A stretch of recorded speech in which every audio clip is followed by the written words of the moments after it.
Adolf Hitler is one of the most infamous and controversial figures in human history. His name is forever associated with war, destruction, and the deaths of millions of innocent people. Hitler was not born a dictator or a monster. He began life as an ordinary human being. However, his beliefs, decisions, and hatred transformed him into a leader whose actions pushed the entire world into chaos. Adolf Hitler was born on April 20, 1889, in a small town called Braunau in Austria. His father was a strict government official, while his mother was caring and deeply attached to him. From a young age, Hitler showed signs of anger, stubbornness, and a desire for control. He dreamed of becoming a famous artist and believed he had great talent, but his life took a painful turn when he was rejected twice by the Vienna Academy of Fine Arts. These rejections deeply affected him and filled him with frustration and bitterness. While living in Vienna, Hitler experienced poverty, isolation, and failure.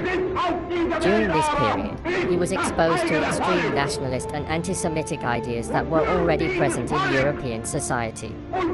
Instead of blaming his own shortcomings, he began blaming others for his failures, especially Jewish people.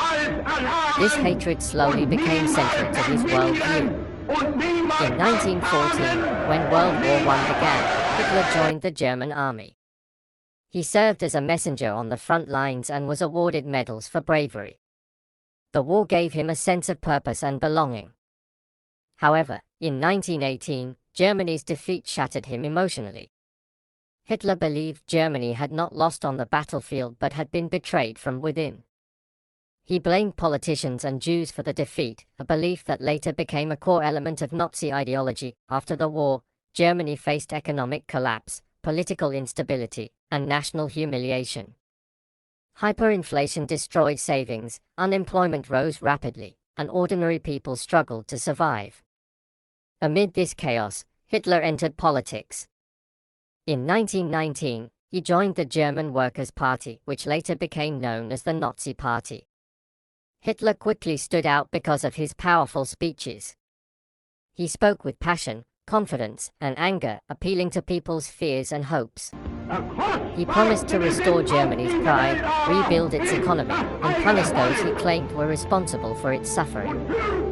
Over time, he became the leader of the party. In 1923, Hitler attempted to overthrow the German government in an event known as the Beer Hall Putsch. The attempt failed, and he was arrested and sentenced to prison. During his time in jail, Hitler wrote a book called Mein Kampf, in which he outlined his extremist beliefs, including racism, anti-Semitism, and the idea that Germans were a superior race. The book also revealed his long-term political ambitions. After his release, Hitler changed his strategy. He decided that power could be gained legally through elections rather than force. As the global Great Depression hit Germany in the early 1930s, economic conditions worsened even further. Millions were unemployed, and people were desperate for strong leadership. Hitler presented himself as Germany's savior. In 1933, he was appointed Chancellor of Germany. Once in power, he moved quickly to eliminate opposition. Political parties were banned, critics were imprisoned or killed, and the media was placed under strict government control. In 1934, after the death of the German president, Hitler declared himself Führer, or Supreme Leader. Germany had officially become a total dictatorship. Hitler focused heavily on propaganda and militarization. Children were taught Nazi ideology in schools, and loyalty to Hitler was demanded from all citizens. Jews were increasingly targeted through discriminatory laws that stripped them of their rights, jobs, and property. In 1938, a violent event known as Kristallnacht marked a major escalation. Jewish homes, businesses, and synagogues were destroyed, and thousands were arrested. This violence was a clear step toward the Holocaust. The Holocaust became Hitler's greatest crime against humanity. Under his regime, approximately 6 million Jews were systematically murdered. They were sent to concentration camps where they were starved, abused, and killed in gas chambers. Other groups, including Roma people, disabled individuals, political opponents, and others deemed undesirable, were also brutally persecuted and killed. Camps like Auschwitz, Treblinka, and Dachau became symbols of unimaginable human suffering. In 1939, Hitler invaded Poland, triggering the start of World War II. At first, Germany appeared unstoppable.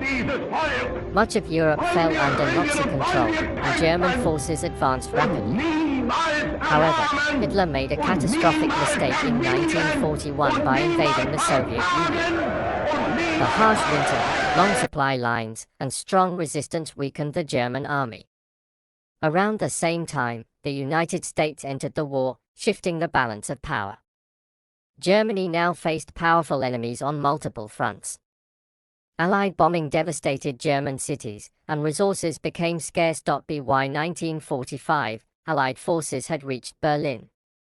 Hitler retreated into an underground bunker, isolated and defeated. Many of his closest supporters abandoned him.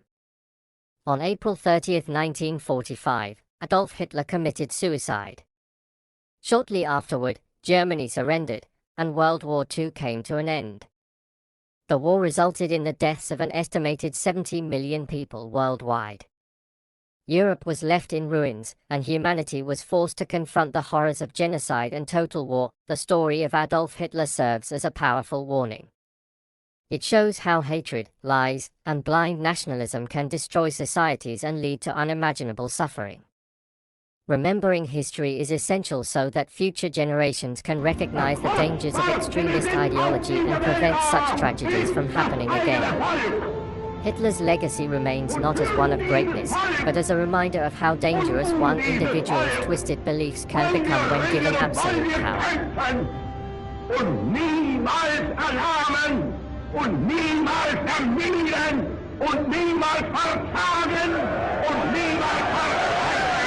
Der kostbarste Besitz auf dieser Welt aber ist das eigene Volk.